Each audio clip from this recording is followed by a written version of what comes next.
የወንድ ጥለት ራሰ በራነት መንስኤዎች ምንድናቸውና በኢትዮጵያ ውስጥ ምን አይነት የፀጉር አስተካካይ አማራጮች አሉ?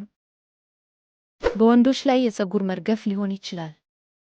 ጄኔቲክስ፣ አንድሮጅን የወንድ ጾታ ሆርሞን የፀጉርን እድገት የመቆጣጠር ኃላፊነት አለበት።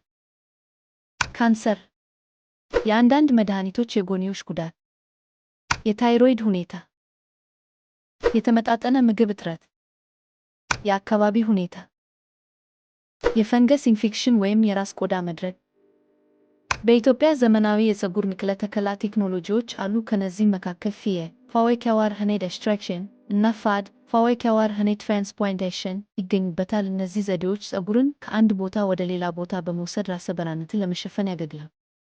በፀጉር መነቃቀል እየተሰቃዩ ከሆነ እና መፍትሄዎችን የሚፈልጉ ከሆነ በቀጥታ በመልእክት ያግኙን እና በአዲስ አበባ ኢትዮጵያ ካሉ ምርጥ የፀጉር ንቅለ ተከላ የቀዶ ጥገና ሐኪም ጋር ይገናኙ። ቴሪ ካና ላይክ፣ ሼር፣ ኮሜንት። ለበለጠ አስደሳች ቪዲዮዎች የዩቲዩብ ቻናላችንን ይመዝገቡ።